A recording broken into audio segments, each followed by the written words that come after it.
Дээд боловсролын төвшөнд суралцж байгаа хөгжлийн бэрхшээлтэй оюутнууд тохируулга хэрэглэж сурснаар өөрсдөд тохирсон сурах арга барилыг тодорхойлох, хувийн мэдээлэлээ зохистой хадгалах, ашиглах талаар мэдлэгтэй болдог.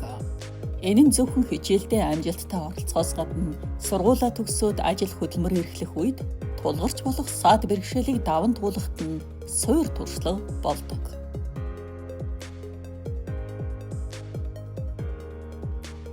Сургалтын орчинд тохируулга хэрэглэж сурсан хүн чи чадахгүй, чадах болов да гэх зэрэг сөрөг хандлагын үүдээс үгүй би чадна гэж хэлэх амьд туршлагатай болсон байна.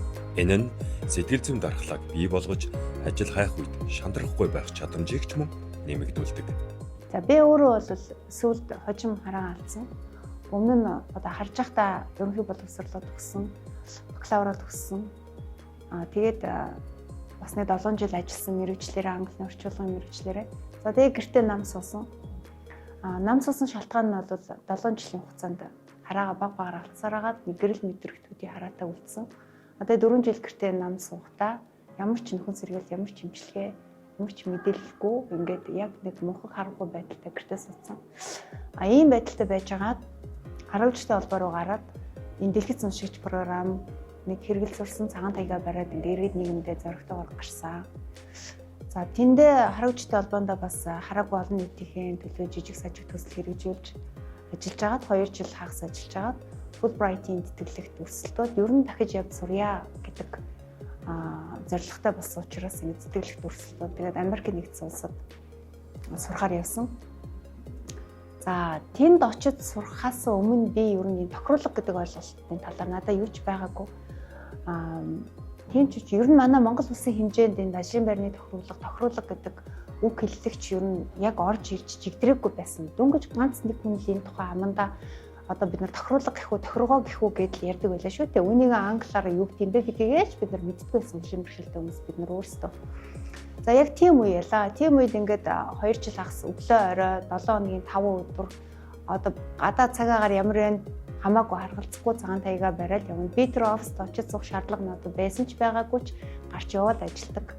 Ийм байдлаар 2 жил хагас ажиллаж байгаад тэгээ яв суралцчих хугацаанд харин би одоо тохируулга хэрэгэл сурсан. Тэгээд манай сургууль хөгжим бэрхшээлтэй оюутнуудаа зөөдөг нэг пара томтчинсэн том цагаан автобус байсан. Гэхдээ тэр дээр үеийн хуучин автобус гэдэг чинь тэр маань бүртэмжтэй.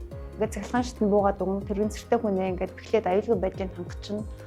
Тэгээ жолооч нь ирлээ гэдэг ингээд дуут радиогоор бид нартай сонсогдчихно. Ийм автобусаараа үйлчлүүлээд тэгээ хичээл шалгалтандаа 3-4 янзын тохируулгыг би тогтмол хэрэгжилж төгссөн. За тэндээс би ийм тохируулга гэдэг зүйлийг анх мэдчихсэн. Тэгээд төгсөж ирээд Монголдо одоо би ажил хийхдээ ч гэсэндээ тохируулга шаардаад тохируулга хэрэглээд ажиллах хэрэгтэй юм биш үү гэж өөрөө анх ухаарч ойлгож ирж байгаа байхгүй.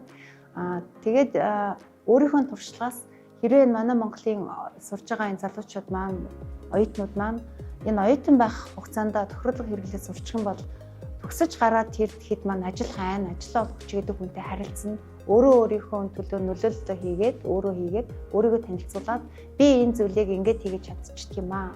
Чи чадахгүй дээ, энийг хийж чадах болов даа гэж хэлж байгаа хүний үдээс үгүй би энийг чи ингэ хийж чадчихнаа гэж хэлэх хэмжээний туршлагатай болчих ийм давхар ач холбогдолтой юм байна.